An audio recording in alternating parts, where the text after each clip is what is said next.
Hello, hello, hello, hello, hello, hello, hello. I hope that you're having a wonderful evening. Yes, we are signing on early because we're going to join in and watch some of the things that are going on in regards to the what's going on in the breakdown. I've chosen the Blaze to tune into because they seem to have a funny kind of take on it, which is a great kind of take on it. So I hope you enjoyed that. Plus, I do have for you up in the right hand corner of your screen is a active polling of which state is what, even though we do know that this isn't actually so right. I'm just saying. There's a lot more left than there is right, but I hope that you will enjoy until it's time for the Night Owl News. Enjoy this, and probably not going to be talking in the chat, but because I have to get myself ready. But I did want to go and share with you so that you can go and see what is going on, okay? All right, here we go. In those swing states that are controlled by Democrats. How does the fair-minded American people not see this? You know, it's become a clown show is what it's become. You're exactly right when you say that, and that's a point that needs to be said over and over again. How can you steal elections whenever the rules continue to change? Eric, your take on this thing, when you see Arizona's not looking great, but these other states looking pretty good in terms of Pennsylvania, Wisconsin, and Michigan, how important is this, and how much of this do you think is them trying to pull something over everybody's eyes with this delay? I think that's highly likely that they're trying to pull something over. Oh, sorry about that. Live TV. Yeah, live TV. Nothing to worry, or y'all are censoring me because I didn't really just press the button under a table or anything like that. But no, seriously, yes, it's highly likely that that something funky is going on. I don't believe in coincidences like this, where it seems that it may actually come down to those particular states, yet those are the exact ones that we're having all of these particular issues with. I don't believe in coincidences in that regard. So that was always on the table. I've mentioned it a couple of times on the show that, yes, you need to be prepared for it. They have gotten themselves in trouble by claiming, we saw this with Ukraine, we saw this with Russia, by claiming that the other side was doing what some of their guys were doing. So don't think that they won't steal this if they get a chance to do that. It's a very real thing. Again, Michigan, mail-in and absentee ballots are counted on Election Day. Postmarked ballots don't count. So you have to have them in and counted today. I don't know why that's so unreasonable, but you have Minnesota that has up until November 10th. How is that even possible? You've had months to vote. It's incredible. And the other one that's like that is Pennsylvania. If it comes down to those two states, I don't think Trump's going to win. Yeah. We've seen this happen historically, Glenn, where someone, you know, the speculation there is you call these polling places and they say, let's take a minute. Let's breathe on this one for a little bit. You guys come up with your strategy on how you're going to hold back these ballots. Is that happening? We don't know, but the rest of it doesn't make sense otherwise. Yeah. It doesn't make sense. They've had them for too long. Okay, let me throw it over to a very good friend of the program. Last week, Victims of Communism Memorial Foundation released its annual report on U.S. attitudes towards socialism, communism, collectivism. The results were anything but encouraging. Survey finds 40% of Americans have a favorable view of socialism. That is up 4 points in the last 12 months. And among Generation Z, those born after 1996, 49% now prefer socialism. 30% have a positive view of Marxism. And only 44% of Generation Z thinks the American flag accurately represents freedom. Few people that I know are more devoted to the stemming that tie with the truth about our history and our Constitution than my very good friend David Barton, who joins us now. Most people don't know, David, that you are very connected in the world of politics in Washington and polling. You see polls that so many people don't see. What are you hearing from the campaigns? What are you feeling is coming our way? In terms of what's coming in the next couple of days, or what's coming in the next couple of months or years, Glenn? With the election tonight? How's it going to end? With the election, we're right in the middle of it. With the election, we're right in the middle of it with a lot of things happening now. We still see several paths to victory for Trump. We think he's sitting in a better place than Biden is at this point. We're watching states and the remaining parts of which counties are out and et cetera. So what we see is very optimistic. The trend we're seeing congressionally with all the House seats, it looks to me like the Republicans will take back the House in this. What? They will not lose the Senate. So what I'm seeing, the numbers we have, I'll tell you, we look at Florida. Florida had 47% Hispanic turnout. And down in Miami, we picked up 2 congressional seats in the Miami area that switched to Hispanic Republicans from Hispanic Democrats. So Florida, already called for President Trump. We're seeing switches there. We've lost a couple seats in the House, but we've gained more than we've lost at this point. And what we're seeing is we're moving west with the clock, of course, as the time zones. It looks to us like we've got a good chance of picking up the House. So we'll know. I think we'll know by 1 or 2 this morning if that happens. I think there's a good chance we will even be able to probably project President Trump by 2 or 3 this morning. I think we'll have an answer tonight. So the numbers we're seeing and what we're tracking with people on the ground, I'm optimistic. There's still paths to victory for Biden, but right now there's more paths to victory for Trump than Biden. I have to tell you, David, if those things come true tonight and they lose the House, the Senate, and the White House, their heads are going to pop. I mean, that's not even in the realm of possibility for most of those people just 6 hours ago. No, and we've already I watched CNN when they called Texas for Biden. I watched them call Kansas for Biden. I watched them call a number of states, and they've had to back off of several of those calls. So as we've been doing our coverage and making our calls, we've been keeping up with the other networks and what they've been doing to see where they've been trending.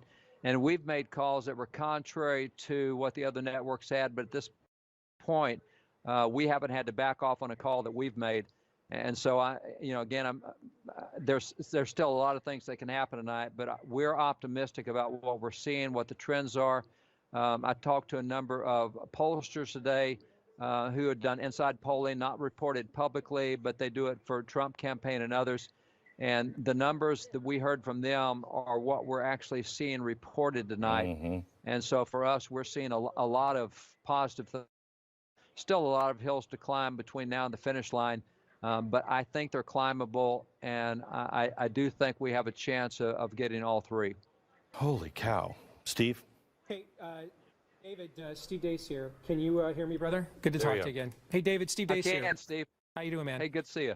Hey, tell me what your read is on Arizona, what you guys are hearing. The Trump campaign is pushing back on Fox News' call, saying that essentially a ton of the actual election day vote in Arizona has not even been counted yet. What are you guys hearing on the ground in Arizona right now? I would say that's accurate. We find them to be probably right now about 800,000 votes short of what we think the vote will be in a normal election year. And if there is a high turnout, which we can't gauge accurately yet till we count all the votes, but on a normal election, we see their numbers right now being 800,000 short. They have a large lead at this point for Biden over Trump. And that's primarily out of Tucson and out of Phoenix, which is expected. Mm-hmm. So we still see a path there. We're a little more pessimistic on Arizona than we are on other states.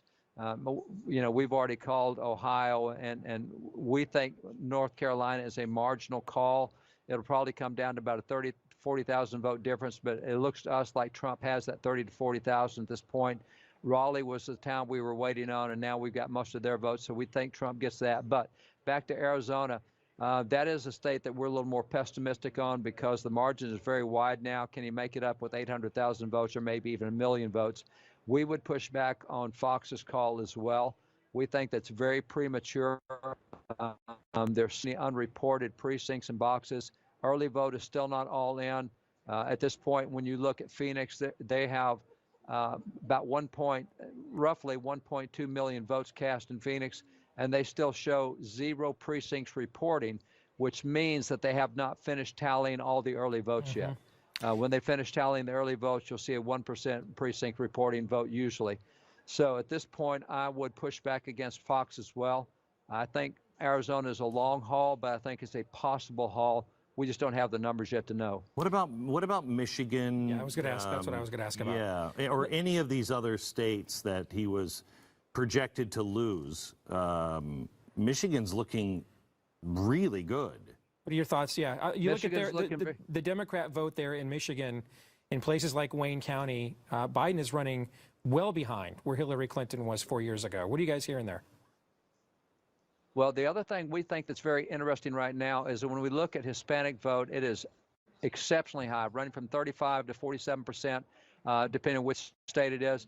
But what we had thought we would see is a lot of increase.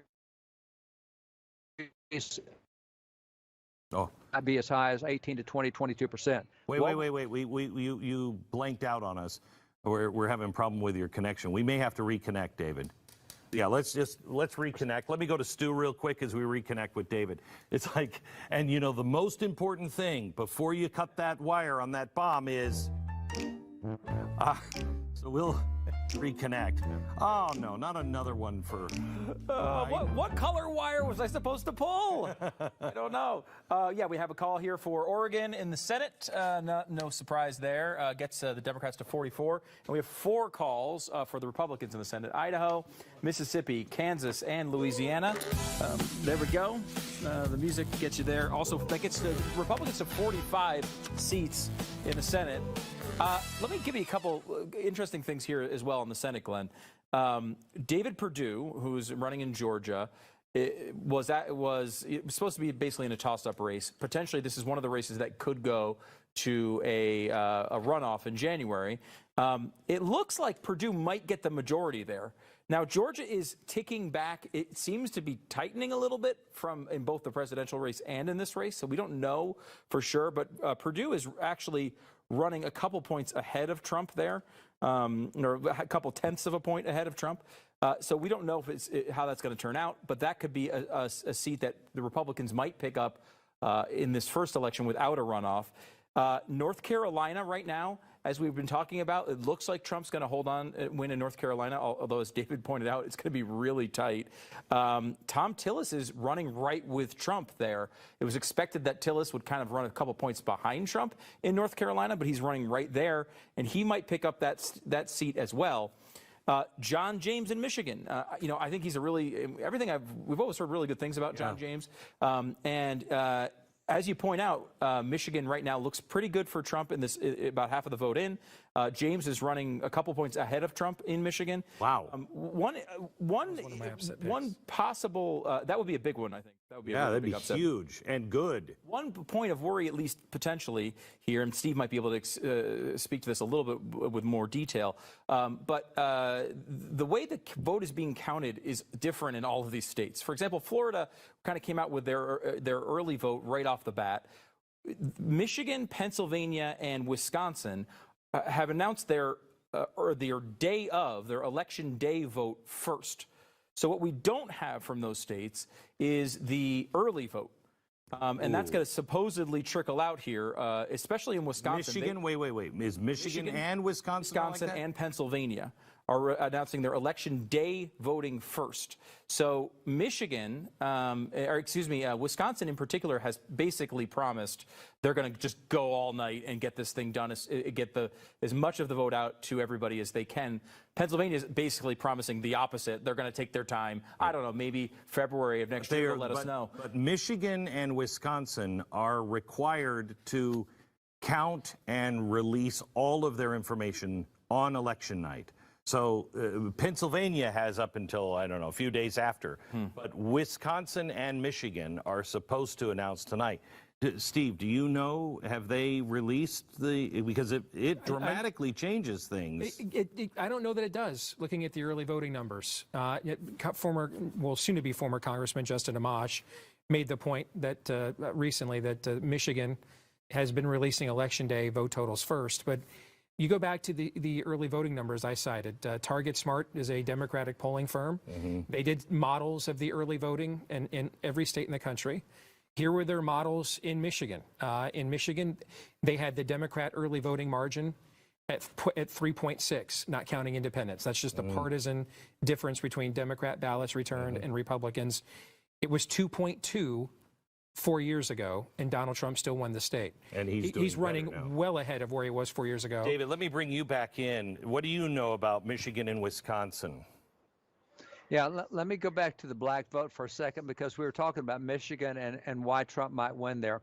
What we're finding is, although Trump had numbers favorables in the black community of as high as 41, 47%, depending on which poll you looked at, we anticipated as high as a 20 to 24% black voter turnout for Trump tonight. What we have seen consistently is right around 9% turnout for Trump. That's very low. So how do you explain that when it was projected to be so much higher? And the answer is very, very simple. We have found this for a number of years in politics, that when you're looking at like a black voting community, Hispanic voting community, if they've been loyal Democrats, they don't suddenly start voting for Republicans. They just stop voting for Democrats. And so I think what you'll see, and what we think we're seeing around Detroit right now, is that a number of black voters simply are not voting. They're not going to go vote for Biden. They really like Trump, but they just can't bring themselves to vote for Trump. So you're seeing percentages that look very, very different there. You may see lower vote totals as we think we are around Detroit right now.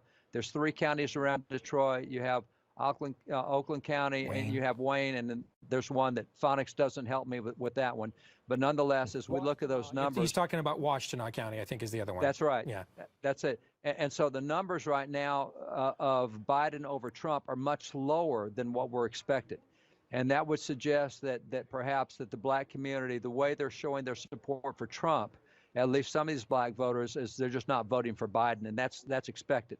So I think that's why Michigan is in play. Why where are the pre-election day votes? Are they in yet and counted? Are we seeing the influence of them at all, or is this just all election day totals that we're seeing right now?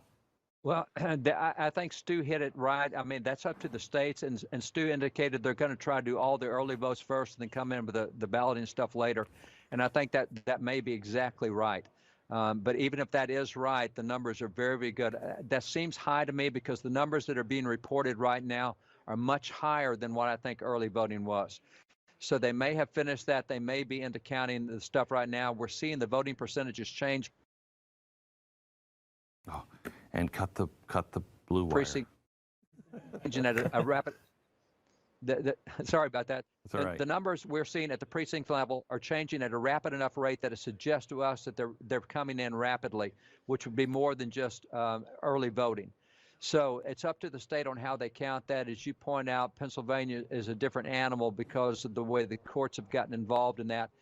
Pennsylvania is one of the few states too. So many states allow early votes to be counted early, and that's why at the time the polls close, they report those tallies. Texas started counting weeks ago, but Pennsylvania is one of the states that's not allowed to start counting until Election Day. And so if they've had high mail-in ballots, then they can't start counting that day, and that's a problem. And so we're seeing Pennsylvania move. I mean, it's like a snail's pace.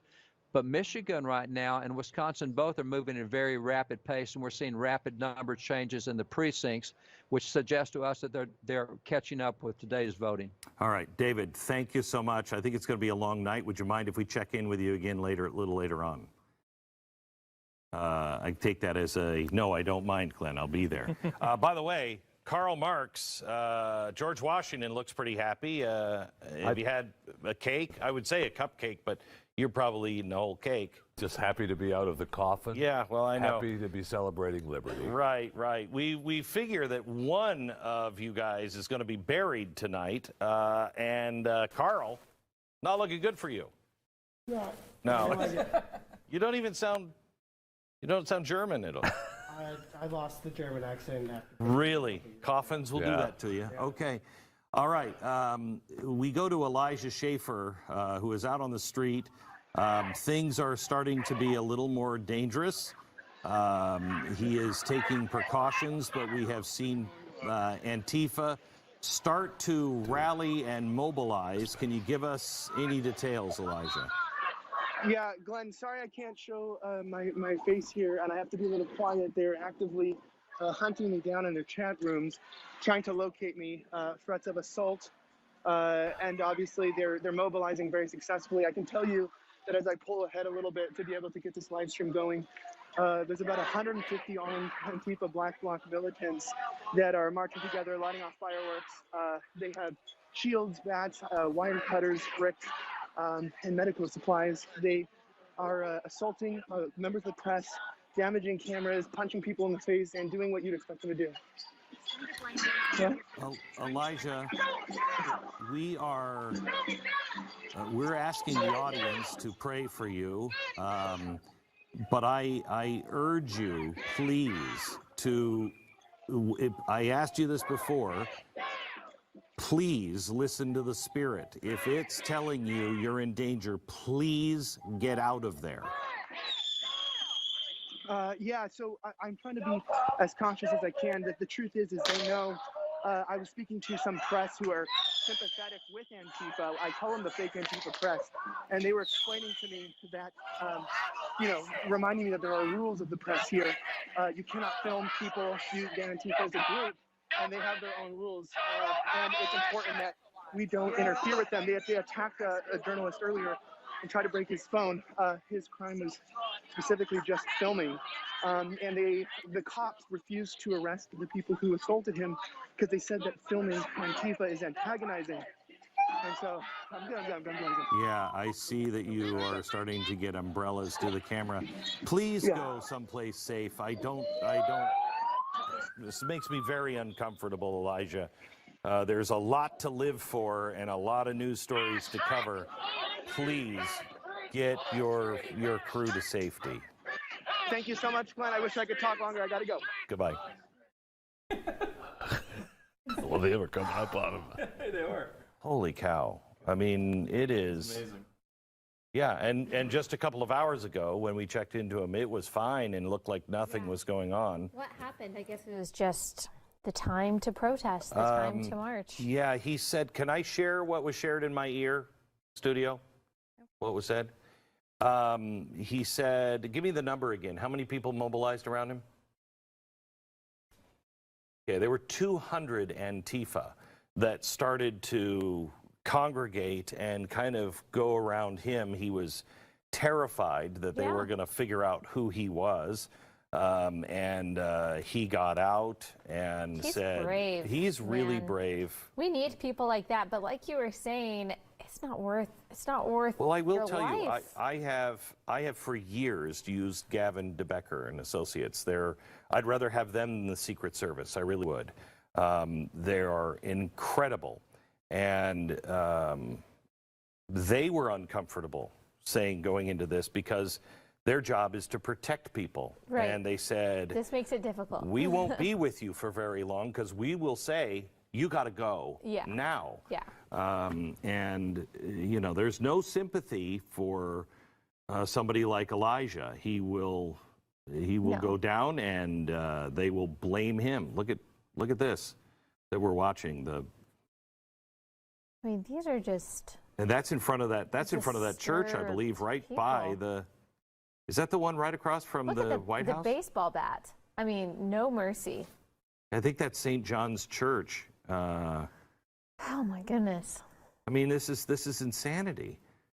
This is insanity. Burning and the this flag. is Burn down America. The American something. I mean, look at this. Burn down the American plantation. how is deeply anyone in America, how do they see this and dismiss it?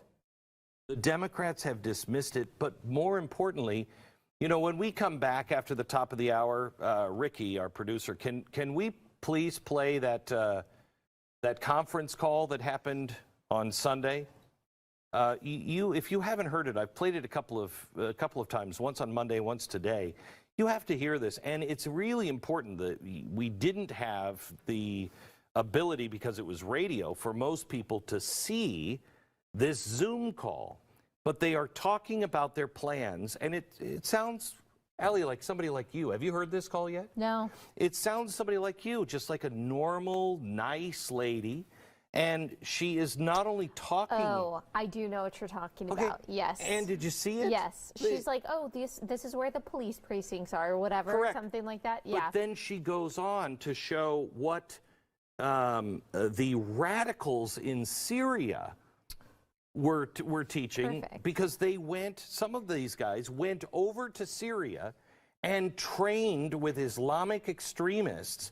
And she's showing in Arabic with the English translation and what they're planning on doing in D.C.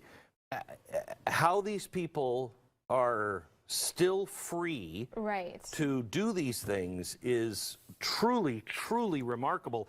And it absolutely shows this is not a police state. Yeah. Because right. quite honestly, if I were president, I'd be cracking down on these people. Okay, it's just about midnight. In fact, it just flipped to midnight on the east coast of North America. And we have Hillary giving us a news update. Things are going to start cooking here, and we're going to know, I think, tonight. Hillary.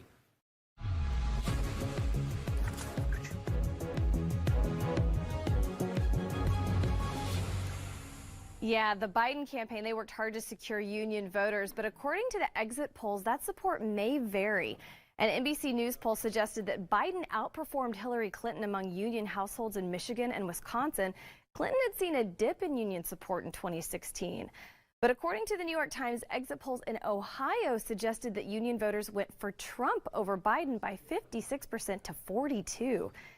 And so far, the night has been much better for President Trump than expected by many in the media. Progressive news commentary outlet The Young Turks is having an especially fun night. Host Cenk Uygur recently had a bit of a meltdown over why the Democrats couldn't just crush Trump tonight. Both Jake Tapper and Nancy Pelosi and all those and every editor at the New York Times has to get out of our way. Let us hit the Republicans in the face instead of playing patty cakes with them. How many elections are we going to get to a razor's edge with a monster idiot fascist like Donald Trump?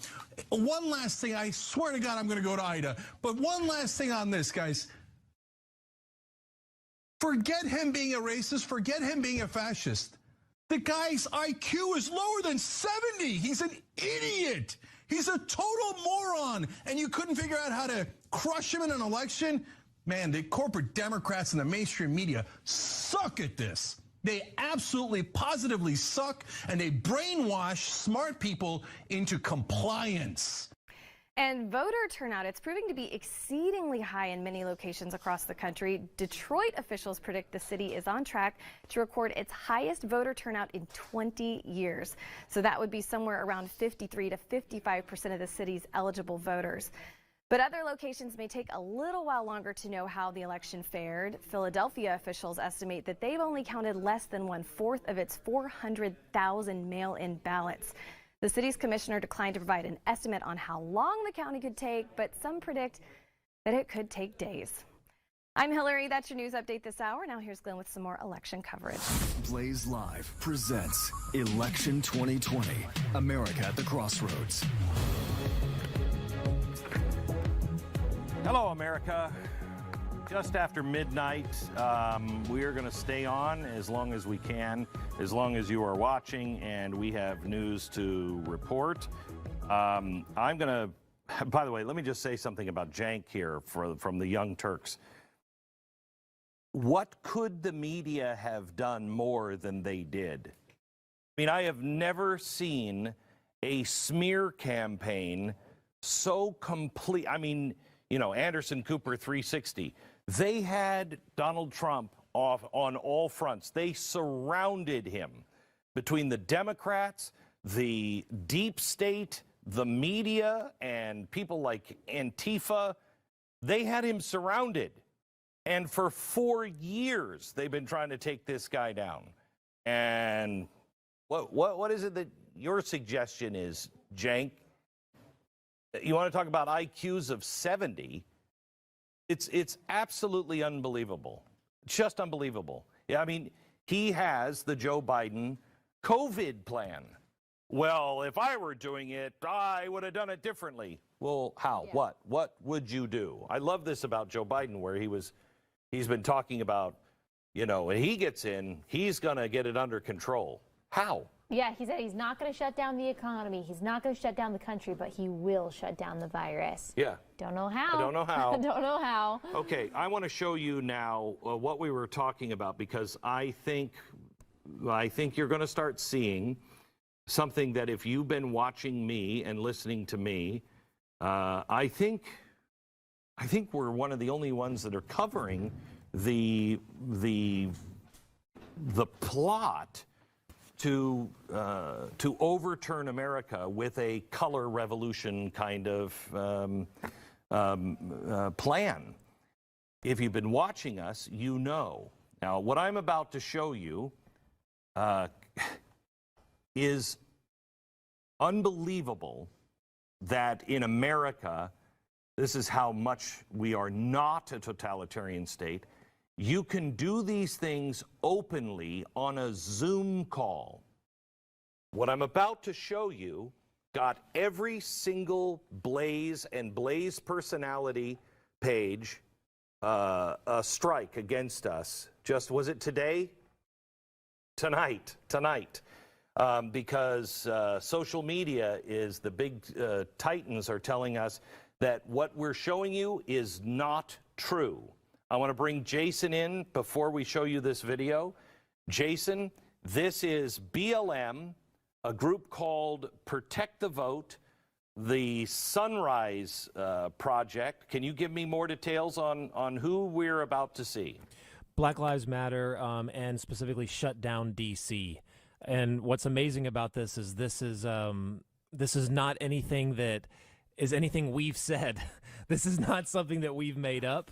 This is not something that we've taken their words out of context. This is in their own words on video, where they're talking about getting people that can smash windows and get into government buildings to take them over. There's two pieces to this. I may later play the first piece, but I just want you to hear this. I find this disturbing. It's a woman who sounds just like your neighbor. I mean, it sounds just like a normal human being. And then you listen to what she's saying. And this is a plot to overthrow the government of the United States. This is what Elijah Schaffer is in the middle of. They're talking about this movement that you're seeing now, you saw with Elijah just a few minutes ago. So listen, this was a conference call, a Zoom call that happened over last weekend. Listen. So we began to put together a list of things we want to know about in the city. So where are all the police stations? Because it's good to know where the police are. Where are all the key government buildings? Where are all the media outlets? Who are the Trump boosters? So we're talking about what would it take to surround the White House and have people do stuff.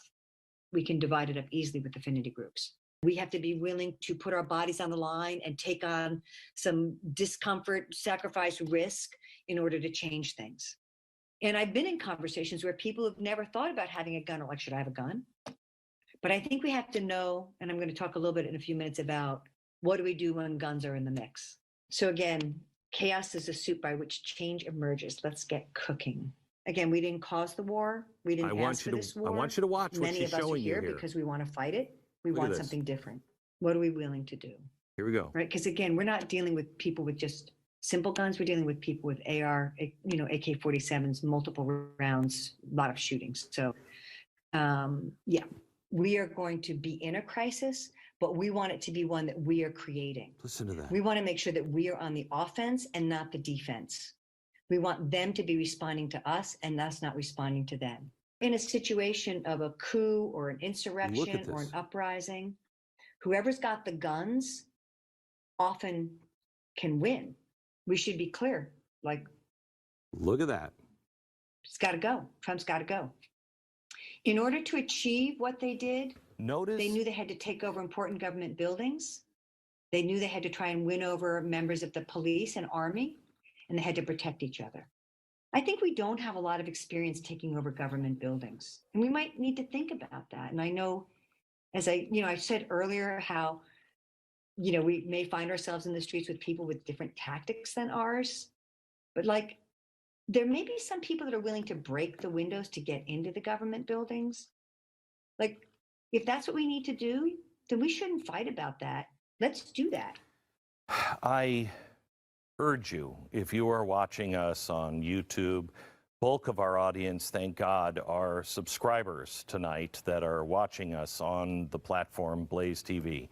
I urge you, please, subscribe to Blaze TV. If you just use the promo code 2020, you'll save $30 tonight. But we need your support. More importantly, we need direct contact with you. If you can't afford the Blaze subscription, I completely understand. Times are tight for a lot of people. But we need to be able to communicate with you. So we have two different things. We have glennbeck.com. I put out a morning report and then an afternoon report where you get all of the news, all of the things we talked about. The most important thing is I have your contact information. I can reach out to you. Right now, if you are following me on, let's say, Instagram, you're only getting 80% of the stuff I post does not make it to my audience. 80. The same with Facebook and YouTube. You are not getting the stuff that we are putting out. So we need you to subscribe either to the Blaze TV, or I'm sorry, to theblaze.com, that newsletter. Make theblaze.com your homepage, and then subscribe at glennbeck.com for my free email newsletter. And join us at blazetv.com if you can subscribe to that. It's about the price of a cup of coffee. With this discount, it's a cup of coffee once a month. And it's critical. It's absolutely critical because we have gotten a strike against every single one of us that has posted that because they're telling you that's not real. How do you, her name is underneath. We know who's funding it. We know all of it. They've never been shy of telling everybody exactly what they're doing. These are hardcore Marxists, and you need to know this information. Allie. Well, just to comment on that, it's terrifying to know that, first of all, she just looks like your sweet next door neighbor that would bake you cookies. Right. Like, this is not looking like the deranged people we're seeing join Antifa out of Portland. Correct. This is someone that, would think would treat you kindly, and she apparently would not hesitate to execute you and your family. Right. I mean, she said these people got to go. We've got to use guns. She is using the playbook from Muslim radicals to terrorists over in the Middle East. Would not hesitate to execute you and your family in your home. Wouldn't hesitate. And she's just a normal looking American. I mean, what are we going to do about that? I don't know. Okay, so there are some other measures that are being voted on. I didn't get to all of them. Let's see. In Arizona, Proposition 208 would tax the rich to funnel money into public schools. There's only about 21% reporting right now, but it is reporting that 54% voted yes on that. Income tax surcharge of 3.5% on single filers earning above $250K or joint filers earning more than $500K would come in addition to the existing 4.5%. Get copies of that. Go ahead. And then you've got Illinois. The graduated income tax amendment would replace the state's flat tax income tax of 4.95% with graduated taxes. It's looking like no, actually, with 79%. Which state is that? This is Illinois. I will tell you that the tax burden that, if Joe Biden wins tonight, the tax burden that is coming is astounding. Right. Like astounding. Your taxes for death taxes are 68%. 68%. These are the kinds of numbers that made French millionaires and billionaires leave their Right. country. Right. You know, and we're considering this, and you're already seeing a couple of things. You're already seeing people that have businesses, have a lot of money. For the last couple of months, a lot of them are starting to divest themselves of all of it, get that money out of that. Because why wouldn't you? Why wouldn't you? Right. Amendment 2 in Florida would increase the minimum wage, with 99% reporting overwhelming yes. Oh my gosh. To $15? To $15 in 2026 from $8.56 in 2020 is what this says. The minimum, first of all, oh my gosh. If you want a minimum wage and you're sincere about helping people, why wouldn't you tie it to the cost of living? Right. Because then we would have to have doesn't the do argument. anything. Right. We'd only have to have the argument once. Yeah. You know what I mean? We wouldn't have to keep voting, and you couldn't keep using that. If you cared about people, you would know that $15 an hour in New York City is nothing. Nothing. You'll not be able to eat or live on $15. But you go to someplace in Iowa, $15 an hour is a ton. Yeah. Is a ton. Why wouldn't you tie it to the cost of living? I don't think people think of the economics of it. I think it was Thomas Sowell that said the only true minimum wage is $0. Yep. I don't think Florida learned that lesson. Nope. This is the last one that I got to. If Measure 110 passes in Oregon, which it looks like from what I can see it's going to, they'll be the first state to decriminalize small amounts of drugs such as cocaine, heroin, and meth. Under the proposed law, possession of drugs would be classified as a violation akin to a traffic ticket for not wearing a seatbelt. So that'll probably end really well. Thank you so much, Allie, for being with us tonight. Of course. I want to take you to a tweet. We are pulling Elijah off the streets because of this. Look at this. Having a discussion with 20 plus a black bloc in D.C. They are attempting to find Elijah Schaffer and assassinate him when police aren't present. He is coming in from the field, as is his team. It is a risk none of us are willing to take, and the press will say nothing about that. The press will say nothing about that. I will stand for their reporters who are going in to make nicey nice with ISIS, and they're kidnapped or killed, and I will stand with them saying there is no place for that, for killing reporters, going to get people who are trying to get the news. They will not do the same for us. And if you think Antifa and these are just peaceful protests looking to quote unquote assassinate him, can we talk to his wife? Hi, Glenn. I want you to know that I think I'm more concerned, I'm not more concerned than you are, but I think I'm more concerned for Elijah and his team than he is. And this is unacceptable, just unacceptable. And I want you to know we will pull him off every single time we see things like that. We want nothing to do with putting him in harm's way for this. Nothing. Yeah, no, that's really good. And I really like what you said before as well, Glenn, when you were speaking to him, saying just listen to the Spirit. And, you know, Elijah and I, we're both believing Christians. And I believe that Elijah does have a calling on his life to go out and expose darkness, but it's certainly not worth his life. So on one hand, I just have to have faith that the Lord is with him and protecting him and all that sort of stuff. But I know that the Blaze has provided Elijah with security. I know that he has all his armor on and all sorts of stuff like that. So last I checked, his producer let me know they're safe. But I mean, we're all just sort of learning everything at the same time together. They are, we are coming to a time, and I know the two of you believe this as well. We are coming to a time that I spoke about 15 years ago, and I told this audience, there is going to come a time where you have to be so in tune with the Spirit that you can hear it say, stop, turn around, go the other direction. And this was an impression given to me 15 years ago, and I've been urging the audience, make sure you have that kind of relationship with the Spirit.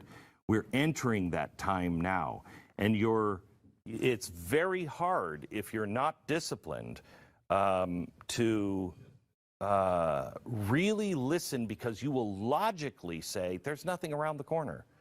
I'm fine, I'm safe, I've got this, I've got that. And you cannot dismiss that. As I said earlier today, it is going to become harder and harder for Christians just to be Christians, for constitutionalists just to be constitutionalists, especially if Biden ends up winning tonight.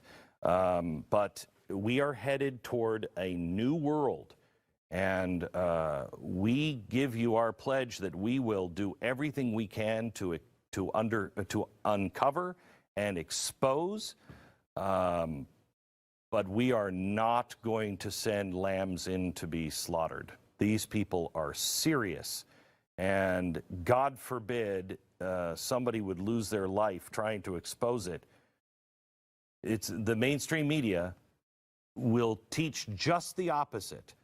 And until we have momentum as a group of people, I've been saying this for a couple of years now, the problem with the media, as we are doing it now, as the conservative media is doing it now, is we are a bunch of commentators. And we are people that go out and do things like Elijah, or we comment on things. The problem is we don't have a news force. We have news people, we have reporters, but we don't have a force to go out. They don't have to respond to us because we're not producing very much original material. We have to produce so much more original material that is not opinion-based. Then we can get the left to be on the ropes, because then the media and the politicians, et cetera, will have to respond to the stories. But as long as we are one voice, or one voice over here, one voice over there, as long as we continue to not fully integrate and work together on news stories, we will not be able to accomplish the things that we must accomplish to be able to preserve and protect the Constitution and the Republic. And I urge you to please join us. I urge you, if you are if you are a journalist, if you're an investigative journalist, please join us. And if it's not us, the Daily Wire, but please, we've got to come together. And as we were talking tonight with the Daily Wire and even with Dave Rubin, you know, we work together. Nobody's working for. Have we ever told you, Steve, a word of what to do or how to do it? No, and for folks that may not know, I'm fairly independent-minded and opinionated. Right. No one has ever told me this is verboten, this is off limits. Just be an adult, and you better be able to back up what you say, and if not, then you're accountable for it. And you don't feel like an employee, you feel like a partner in this, right? Yeah, absolutely, yeah. This is all we're trying to do, and we can recreate and, not recreate, reinvent the media as it's known. I don't like gatekeepers.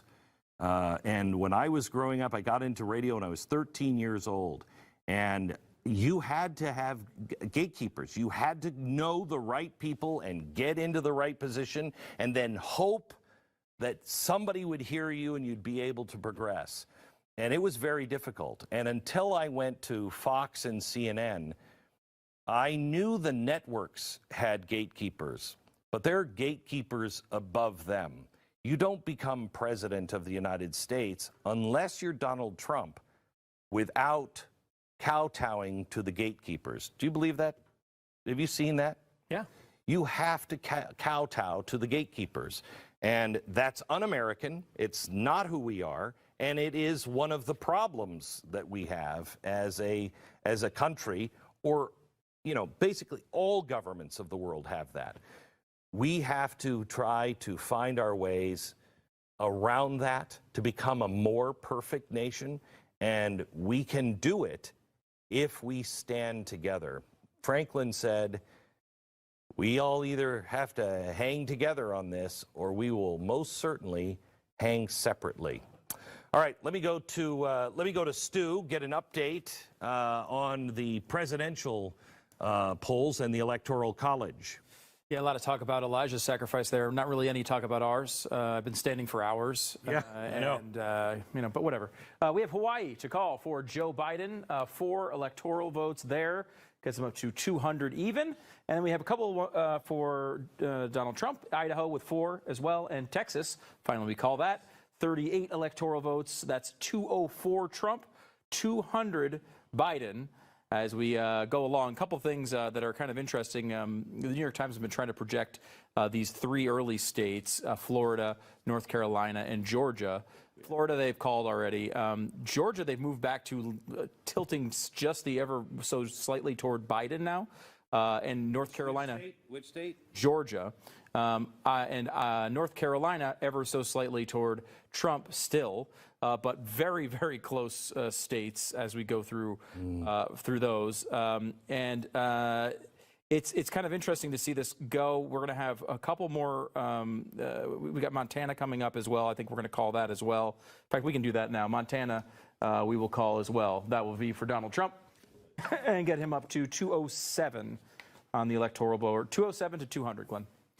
So riddle me this, Batman. Joe Biden, according to his campaign, has just called for a live statement that he's going to be making in 5 minutes. The press is on their way to his home, and he's going to make a statement. It's called a lid, Glenn. There's been a lid put on the night, I think, by Joe Biden. He needs to go to sleepy sleep. It's very late. Yeah. And that's what I would expect out of Biden's campaign. I mean, there's certainly no reason for him to be conceding right now. Oh, he's not going to. And, you know, he shouldn't. Neither should Trump. This is still going to be going on for quite some time. Don't think that this isn't planned. Don't think that this isn't something that turns, this adds fuel to the fire. What could he possibly want to say to the people tonight? There's no clear winner. Wait for every vote to be counted. And so let me play the old Kevin Nealon Subliminal Man on SNL. Translation, wait for our blue state governors and the chicanery and the courts to make up the difference. But that would be, try to get out ahead of Trump. There was some talk earlier this evening that Trump was going to address the country tonight. So maybe try to preempt him a little bit and try to shape the narrative for, hey, everybody, you know, be peaceful, let the votes be counted. It's a very close election. Get some sleep. You know, we'll settle this here tomorrow or in the next few days. That would be my guess. Try to get ahead of Trump, saying the way this is trending, we won this thing. So, but is it safe to say the way this is trending with Georgia leaning towards Biden? Well, I don't know what they're basing that on other than their own exit polling of what they assume will come out of Fulton County. I mean, there's about 85% of Georgia has already reported, and Trump is ahead by over 300,000 votes. So maybe I don't know how much the New York Times uses exit polling in their decision whether or not to make a call. I have to tell you, because we're finding out tonight that Fox News is using their exit polling. They're admitting this to make a lot of calls. Right. I mean, Tucker just came out and blasted Fox. Yeah. I mean, their exit polling couldn't be more wrong. Right. They've now, I guess, retracted their Arizona call from what I have seen. The governor of Arizona came out, Doug Ducey, and criticized Fox for making their call. So if you do the math in Arizona, you know, the Trump campaign said that they thought that it was going to be about 60-40, 62-38 on Election Day voting in their favor. That is right in the margin of what they would need to overcome Biden's current lead, depending on how many votes are out there. If they're in that margin and it's 750,000 votes, they can overcome it. If it's right around 700,000 votes, I mean, you're probably looking at maybe even a recount that close. If their assumption that they're giving on that is correct. Let me get an update. Can we go to stage 3 and nobody's there? Did they all go to sleep? Did they all pass out? Matters is here. They all passed out. I'm talking about no sacrifice. No sacrifice. No sacrifice. It's all us. We're doing all the hard work Turn us here. on, Mark. Standing in the studio. And I'm not doing. Look at me. Do I look like a guy who can go very long without cake? Oh, Chad's still in there. Yeah, I'm here, dude. Yeah, I'm not going anywhere. Are you watching the? The media? I am watching everything. What? Obviously, Joe Biden's getting ready to make a statement shortly. We don't know what that's about. Right. So we'll see that. And what are they starting to say? How are they spinning this? Well, I'll be honest with you. Again, they're trying to delay everything. That's their excuse. But believe it or not, CNN, I think, is doing a better job of coverage than Fox is. Fox is absolutely pathetic in the way they're trying to call this thing. They're very premature in everything they're doing. CNN has at least come back at times and said, okay, we were a little too early on this, and they've changed their tune on it. But yeah, Fox is off the rails. I tell you, there was two ways to look at Donald Trump's phone call today with Fox News. One is that he's right.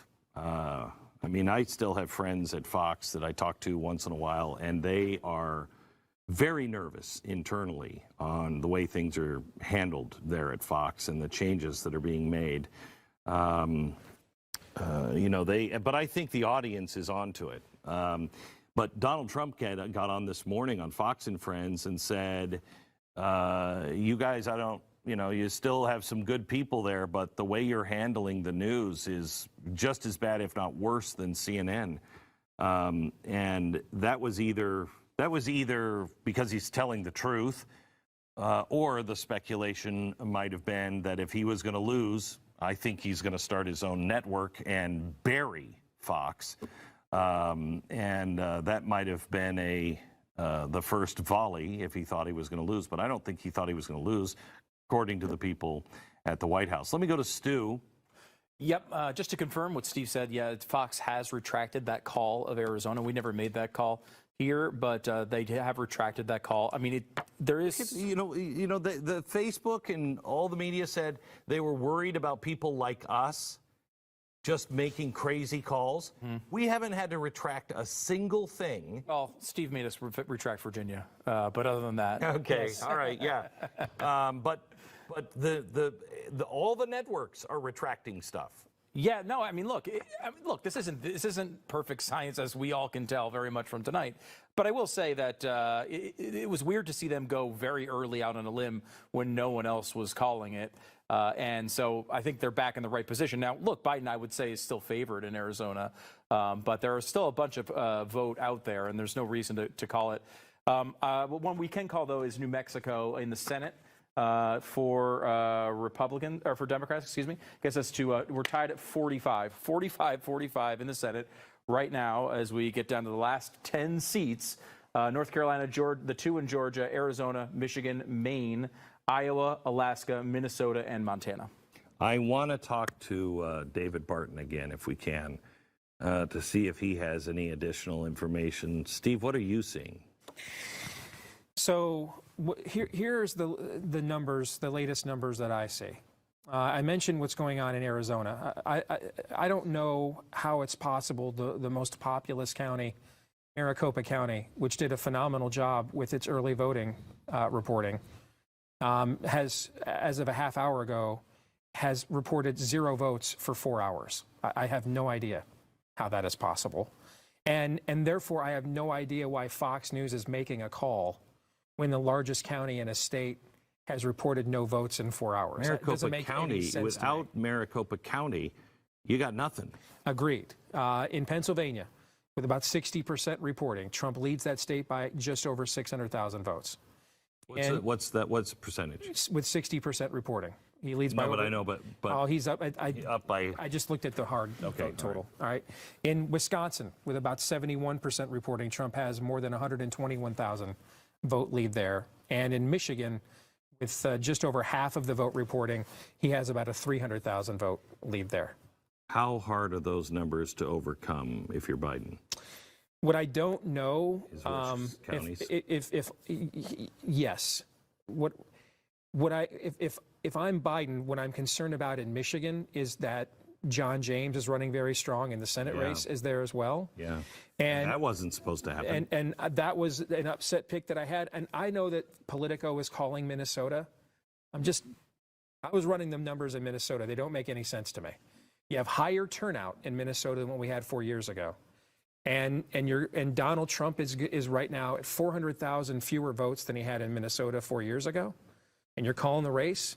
That tells me there's a lot of outstanding votes out there. Like with higher turnout, you would think he would at least approach what he had 4 years ago, even if he's not going to overcome it, and you're already calling it. I think that may be a premature call as well. I just don't think it's a coincidence that where we see weird things happening, with an exception of Arizona, you've got Democratic control, but you also have Keith Ellison in charge of that in Minnesota. In Pennsylvania, you have the AG coming out and saying he's going to win when we count all the votes. You have these real corrupt systems. And the errors only work. Have you noticed they always? Yeah, they only work one way. Yeah. Yeah. There's no hope from any of us that it's like, oh yeah, but in Pennsylvania, they're going to find more votes for Trump. Right. There's no one is thinking that. I agree. And you can't not notice that trend. And so you have to ask yourself why. And you can only come up with two possibilities. And one is malevolence.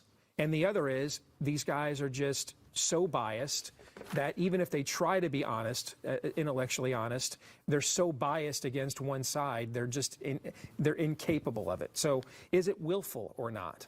But I think the longer it goes on and the more consistent it is in one direction, the more and more the people that are watching a channel like this, I mean, you're watching Fox News's credibility. I don't know, maybe mortal wound would be too far, but you're watching it get kneecapped right now in real time. Steve, I have to tell you, I barely watch Fox News anymore. I don't. I mean, I just don't watch. I can't watch really any cable news. No, I can't. I'll watch Tucker. Yeah. I'll watch. Tucker. I agree. I agree with that. Yeah. I think Tucker Carlson is a national treasure. I do too. And then every once in a while, I agree with Laura Ingraham a lot on the issues. She gets a little too Trump cheerleady for me. Yeah. Okay, but you take her and him and maybe a couple of other shows, and the rest of Fox is just the same as what you get everywhere else. The shows, and it's not just the shows. The shows are not necessarily the problem. I think they are very cheerleady, but that's better than CNN. At least something that I can personally handle. But the news is no different. Their news coverage is exactly the same. Donald Trump was right about covering Joe Biden and Donald Trump, the same way and everything else. And yeah, I guess that's fine. But as Donald Trump said this morning, that's what the other networks are doing. When I was at Fox, if they were doing something, I remember Roger saying all the time, look at these morons. They're covering this. They're all covering it. We're covering that. I mean, we're all by ourselves. That's why do what everybody else is doing? Why? Yeah. Why do that? Right. And it's certainly not a financial incentive that they had to do that. So then you're only left with the other alternative, which is that they are making a choice to do this willfully out of an ideological preference. Yeah. We have to just take a quick break. We've been going now for about 4.5 hours without a commercial break. I want to, instead of a commercial break, I would just like to show what the media has done over the last 4 years. We've got a compilation here, or a montage of the reporting of the media on Donald Trump over the last 4 years. Watch. From this day forward. It's going to be only America first. America first.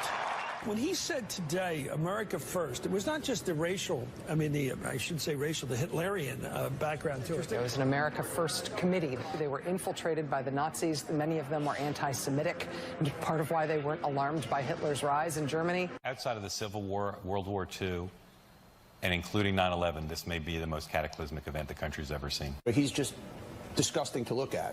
He's obese. He's one of the repulsive, physically looking human beings I've ever seen. Absolutely no morals, who's a bully, who acts like a bigot and a racist, and is a sexist and a sexual harasser. The case for impeachment has never been stronger. The evidence never so riveting. Are you suggesting that President Trump should face impeachment? Another member of Congress wants him impeached. There's growing talk, at least, about impeachment. What is your case for impeachment? The first day of public testimony in the impeachment inquiry, opening with a bombshell. We got the bombshell. A bombshell. Bombshell. Bombshell. One bombshell after another. Bombshell after bombshell. We're bracing for potentially an explosive opening statement. Explosive week. Explosive testimony. Explosive. Truly explosive. The most explosive thing. This is a slow motion explosion. How explosive? Very explosive. And I think it will be explosive. Wow. Donald Trump feels the walls closing in. Really kind of the walls closing in on him. Walls closing in on him. Walls closing in on him. There is a non-trivial chance that if Donald Trump loses the election, he ends up living out the rest of his days in prison. But here's the question. Would you like to see President Trump in prison? Do you want to see the president in prison? Do you think Trump could end up going to jail? He could actually face jail time. Donald Trump could end up in jail. In prison. If he ends up in jail, so be it. You are pathetic. From a journalism point of view, Donald Trump is a brain-eating disease. How stupid can you be? This president has radicalized so many more people than ISIS ever did. His ignorance could pose a profound danger to every single person in this country and literally every inhabitant of the planet Earth. No, we won't. Call them fascist comments, fascism, fascist, xenophobic, racist, demagogic, sexist, autocratic. Donald Trump is a fascist. Someone like a fascist or a tyrant or an autocrat. Fascist. Hitler. Adolf Hitler. Hitler. He could well be just an empty man, an empty human being with no soul. Donald Trump blows Vladimir Putin like they are illegal immigrants hiding in Putin's and he's got to suck them all out. In fact, the only thing your mouth is good for is being Vladimir Putin's holster. You, Donald Trump, are a horrible, horrible human being. Horrible. Wow, that was funny. If Donald Trump wins tonight, it is a miraculous Herculean feat. Because while they were saying all of these things, let me show you the things that they ignored that just came out of the mouth of Joe Biden. Have you taken a cognitive test? No, I haven't taken a test. Why the hell would I take a test? Come on, man. That's like saying you, before you got in this program, if you take a test where you're taking cocaine or not, what do you think, huh? Are you a junkie? What do you... By the way, it's my little sister, Valerie, and I'm Jill's husband. Oh, no, this is the... Oh, you switched on me. This is my wife. This is my sister. They switched on me. But I tell you, if you have a problem figuring out whether you're for me or Trump, and you ain't black. There is not a single solitary reason in the world why, as I said, we shouldn't be in a position that everybody, and that's my wife, Jill. Hey, Jilly, I'm Jill's husband, actually. And Corn Pop was a bad dude. And he ran a bunch of bad boys. And I did, and back in those days, to show how things have changed. Play the radio. Make sure the television, make sure you have the record player on at night. The phone. Make sure the kids hear words. We hold these truths to be self-evident. All men and women created by you know the thing. Because if you could take care, if you were a quartermaster, you can sure in hell take care of running. We have to cut that short. Believe me, we're coming back to that because we want to go to Joe Biden, who is about to speak. Your patience is commendable. We knew this was going to go long, but who knew we're going to go into maybe tomorrow morning, maybe even longer. There you go. But You look, we feel good about where we are. We really do. I'm here to tell you tonight, we believe we're on track to win this election.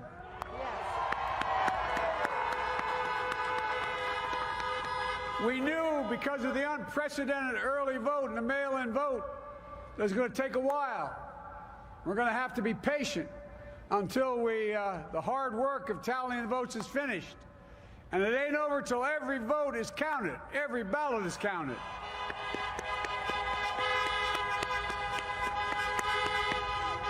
But we're feeling good. We're feeling good about where we are. We believe one of the nets has suggested we've already won Arizona, but we're confident about Arizona. That's a turnaround. We also just called it for Minnesota, and we're still in the game in Georgia, although that's not one we expected. That is. And we're feeling real good about Wisconsin and Michigan. And by the way, it's going to take time to count the votes. We're going to win Pennsylvania. I've been talking to folks in Philly, Allegheny County, Scranton, and they're really encouraged by the turnout and what they see. Look, you know, we could know the results as early as tomorrow morning, but it may take a little longer. As I've said all along, it's not my place or Donald Trump's place to declare who's won this election. That's the decision of the American people. But I'm optimistic about this outcome. And I want to thank every one of you who came out and voted in this election. And by the way, Chris Coons and the Democrats, congratulations here in Delaware. Pardon me? John Carney. Hey, John, the Gov, yeah, the whole team, man. You've done a great job. I'm grateful to the poll workers, to our volunteers, our canvassers, everyone who participated in this democratic process. And I'm grateful to all of my supporters here in Delaware and all across the nation. Thank you, thank you, thank you. And folks, you heard me say it before. Every time I walk out of my grandpa's house up in Scranton, he'd yell, "Joey, keep the faith." And my grandma, when she was alive, yelled, "No, Joey, spread it." Keep the faith, guys. We're going to win this. Thank you, thank you, thank you. Your patience is great. Let's walk over here. Not a surprise, and I don't think it's obnoxious at all to have it outside with all the car horns. Not really a surprise as we approach, what, 1:45 in the East Coast. That is the latest he's been up. The early bird special is 8 hours in the rearview mirror, but God bless him. So he's calling it a night, but we're not going to call it a night. There is something weird going on with the calls made by Fox. Here's Joe Biden pointing out that Fox just made that call. We'll see. I'd like to get David Barton on again, if we could, here in the next few minutes, and let me know if we have Dave Rubin. I'd like to get some thoughts from Dave Rubin on what he's got going on. We welcome Jason Buttrill with us. It's getting late, Jason. But we welcome Jason to the table, and of course we have Steve Deace, Karl Marx, and George. You're looking more and more peaked, even as the. What happens when you get out of the coffin? Yeah, well, you still might go back into the coffin. We don't know. We're burying either Marxism or the founders in this election, but we'll see. Stu, do you have any updates for us? Yes. Let me give you this. I think this is a relatively significant one. Iowa, we can now call for Donald Trump. That will give us another 6 electoral votes there on Trump's ledger. That gets him to 213. I think good news as well is it looks like Joni Ernst will hold on to her Senate seat. Great. That was a very tight race, kind of unexpectedly tight in some ways. But she will hold on as well, and the Senate is looking relatively good, I think, at this point. I think the word for tonight is goodish. Yeah, that's a perfect. Goodish is Yeah, a good we word. feel goodish. Things are going goodish. I think that's the word of the night. Dave Rubin, Stu, and Steve, would you just look for me and check on what David Barton said a little while ago about taking the House and the Senate, that he felt that we could walk away with both of those tonight. Give me an update on that if we can. Dave Rubin. Glenn, here we go again. I know. I'm looking to. It's a 1:45 in the East, and we've been going strong since early this morning. I'm looking for somebody who's looking like, dude, it's only a 9:45 out here. We're still living it up. How are things? What are people saying? Are you feeling the same way you were an hour and a half ago? Well, I'm feeling the same way, except for the fact that I think the narrative shifted a little bit. I've been watching all sorts of coverage and flipping through the channels, trying to just get a little estimation of what everybody's up to. And there does seem to be a narrative, particularly being pushed by ABC right now, that there's just no way we'll know tonight. And you could clearly see in that little 4-minute rambling, several verbal error speech that Joe Biden just My gave. grandpa told me, eat What was that ending? Smuckers. What was that at the end? I What the don't hell know was what he that talking was. about? I don't know what that was. But all I thought of is grandfather. Imagine how old his grandfather. When was he born? 1? Well, his grandfather, if I'm not mistaken, was one of the original signers of the Declaration of Independence. Yeah, right. So. I mean, it's crazy. Anyway. But I do think that what has shifted since we spoke an hour and a half ago, and you said to me, Dave, calm down a little bit because, anything can happen. And of course, anything could happen, is that I do think the mainstream media is going to work this narrative of we can't figure this out tonight. ABC had Ed Rendell on. He's the former governor, Democratic governor, of course, of Pennsylvania, who in effect is a Biden campaign surrogate. And he's going on and on about how the numbers right now don't matter and it's going to take a couple days and he still thinks he'll win by 300,000. It's like they're just making stuff up. And again, this goes to what we talked about earlier about breaking through the lies of the mainstream media. And the worst thing that could happen is if we get stuck in days and weeks of this, and then it hits the courts and everything else. So I don't think that. I think actually they're not only just buying time for courts and new votes to show up, et cetera, et cetera. I honestly think that we saw a shift in the street trouble about an hour ago. I think they were activated about an hour ago. I don't know what their marching orders are. You might be better at this, Jason, than any of us to comment on this, but show that tweet again that we just got. We just pulled Elijah off the streets of Washington, D.C. because of tweets exactly like this over and over again. Can we pull that tweet up still? Do we have it? Where they were calling for him to be assassinated, having a discussion with 20-plus Black Bloc in D.C. They are attempting to find Elijah Schaffer and assassinate him when police aren't present. I think we are looking at the second phase and an important phase for their plan of how to win happening now. Along those lines, guys, the president just tweeted the following things. Quote, "We are up big, but they are trying to steal the election. We will never let them do it. Votes cannot be cast after the polls are closed. I will be making a statement tonight, a big win." So that's from the president in just the last few minutes. And just to reiterate, the post-Reconstruction era two-party system that we have now, so since 1880. Since 1880, only one time has somebody won Ohio and Florida and not won the presidency, as Trump has done tonight. The one time it did not happen is the election that a lot of people, until the Florida recount, thought was the most controversial and corrupt election we had, which was 1960 with JFK. Yeah. That's the only time someone won Ohio and Florida since 1880 and did not win the presidency. And if I'm not mistaken, that was Illinois.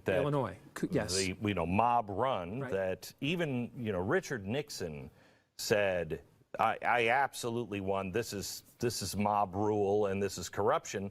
but for the good of the country, I'm going to, concede. This guy isn't going to do that. No, and he shouldn't. Nor should he, because of the stakes that we have and the fault lines we have culturally that didn't exist in 1960. So, Dave, Glenn, go ahead. Yeah, well, look, Glenn, what did we just discuss, 2 or 3 days ago? That my main concern was that what would the networks do? What are the things that we can't even think of in terms of the collusion that the networks could do when they get together to make these calls? We've already seen the reversal and the change of some calls. But if ABC, NBC, and CBS, and then by extension, CNN and MSNBC, if they just decide, look, we all obviously want Biden to win. We all hate Trump. It's very obvious. You watch, they've got 50 people in a studio, and it's like, okay, ABC, you got all of these people, and then Chris Christie's there so that you can pretend that you're intellectually diverse. But what we were discussing just a few days ago was, what could they possibly do to coordinate, just to allow for upheaval tonight? And perhaps that is what they're doing. Now, I'm still hopeful that this will be wrapped up tonight, and we'll see what Trump does and what else happens. And you're right, the foot soldiers, the Antifa situation on the ground is just another layer of this. But if the networks all just decide, it's also good to have people trapped at home during lockdowns watching us 24/7 as we recount every vote and pretend to keep this thing going. I mean, again, this is just another layer of this reality war that we're all stuck in right now, and it's dangerous. It's very dangerous because when you have somebody calling for the assassination of a member of the media, it won't go reported. There will be no outrage. Even if it happened, there would be no outrage. In fact, the mainstream media, I believe, would blame it on us, blame it on Elijah, and because that's what they did. That's what the New York Times did when Elijah was beaten up, last weekend. They blamed it on us, and they blamed it on him, and they blamed it on the right. I worry that we have a group that has stated their intent to burn down the republic, burn down the federal government, that they want civil war, they want a fight. And when you have somebody that wants to do that, and the other side that is just not going to go along with somebody stealing the country. This is not 1960. When John F. Kennedy, he was not a radical. He wasn't going to change the way the government works, change the court system, change the electoral college. That's what these people are stating, and I thought all day today, Dave, how does a good American that believes in peace and justice and real diversity, you're going to have a different opinion, how do we not stand for our country if it is literally, we feel, is being stolen and fundamentally transformed? There won't be another election where a Republican can win. What do we do? Yeah, well, look, that's why what Trump did as far as modeling how you fight back against these people was so important. And it's like, we know that whatever happens by the end of tonight or by 4 a.m. or all into tomorrow, we know Trump isn't going to give up, where there's a lot of Republicans that probably would just give up. I don't want to fight the media and the Democrats and everything else. But, what could happen here if they really drag this thing out and you have, Biden, who just comes out every few days to mumble a few things, and that's just good enough because the media asks nothing of him. And then you have Trump now cracking down on violence because they want to use violence. I mean, then we end up in just a totally other situation where not only do we not know who the winner is, but now we've got literally a battlefield on our streets in D.C. and in some of the big cities. So, this is very different than the conversation that we had an hour ago, and I still want to hold hope that the networks are going to do the right thing, even if the right thing and the just thing and the real thing is not exactly the outcome I would want. I would want them to do the right thing, but it's becoming clear they're making. George Stephanopoulos basically came back from commercial about 15 minutes ago and said this isn't going to be election night, it's going to be election week or something like that. And it's like, so they're tipping their hat. They're telling you what it is. And then, of course, you know, it's George Stephanopoulos, former Clinton staffer, and who's he sitting next to? All right, guys, I'm turning him down just for a second because I want to go and show you something that just happened on Twitter. As you follow with me, you'll be able to go and see. This is real-time censorship. Donald Trump wrote this 11 minutes ago. I will be making a statement tonight, a big win.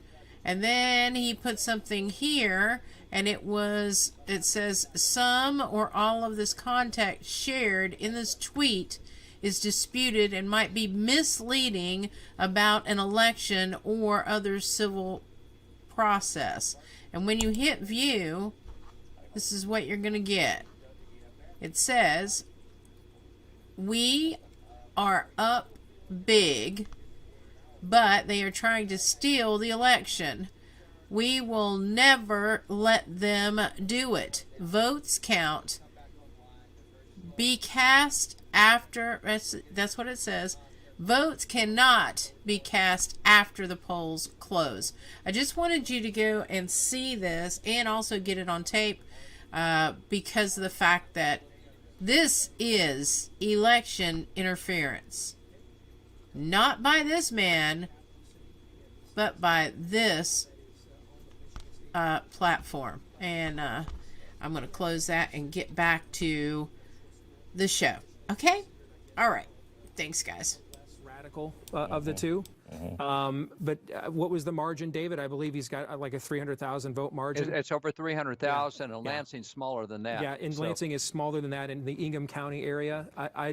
It would, you know, take for that county alone to make up the question is how much of Wayne, Washtenaw, and Oakland counties are still out to be counted? I think that's the real question. Yeah, most of those counties are fully in. They're up in the 90s at this point. And what we thought we would see, we did see. The margin between Biden and Trump is much closer than it typically is in those counties for Democrats, Republicans, which does suggest that black population may have supported Trump by just not voting. So that margin is much closer, even though the numbers of black voters is still low.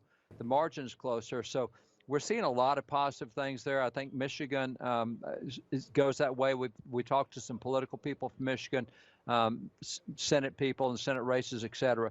And so they're very optimistic that Michigan will go that way. So hey, David, even quickly, in Pennsylvania. Pardon me, one more quick question on Michigan. So when I was growing up there as a kid, Kent and Ottawa counties per capita had some of the highest church attendance in America outside of where you live in the South. That's not necessarily the case anymore. Still a lot of churchgoers there. Still, you know, the DeVos family, Christian conservative Mecca, but not what it was 10, 20, 30 years ago. Yeah, that's where you have more of a libertarian type like Justin Amash win that district in recent years. That was Trump's last campaign stop, was in that area. Where is he in the suburbs in those communities? You know, it's a good question. I do not know the answer to that, Steve. I've not looked at that. I've been watching the overall numbers. We've done some deep dives only into some areas, but I have not looked there to see in the suburbs. Generally, suburban women we did look at, and they're going about 55-45 Democrat, and that's really less than what Democrats had hoped they would be. The same with the youth vote. The youth vote, they're always optimistic about having high turnout in the youth vote, and it was not. And that's been 4 elections in a row that I can recall that they keep modeling for high youth enthusiasm, which is not there. But to answer your question, Steve, I have not looked at that specifically. I don't know the answer to that in Michigan. Dave, hold on just for a second. I want to go to Hillary, get a final news update from her, and then we'll continue our conversation. Hillary's here now with the news.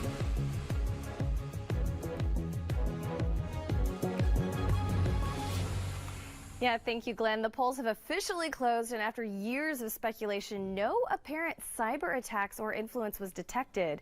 Security experts think cooperation between states and successful preparation over the past 4 years. And as we talked about earlier, Joe Biden did worse among Florida Hispanics than many Democrats predicted.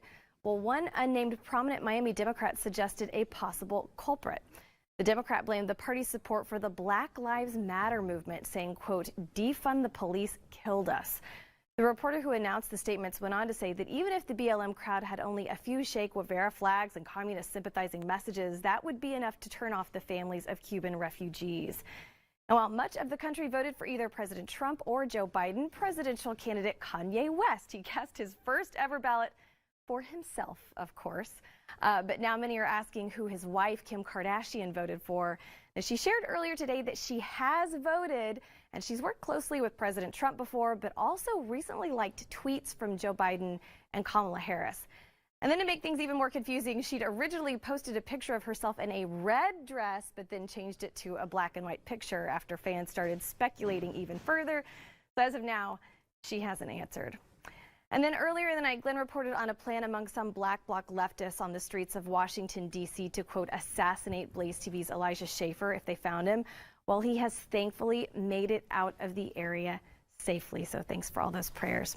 I'm Hillary. That's your news update this hour. And here's Glenn with more election coverage. Blaze Live presents Election 2020.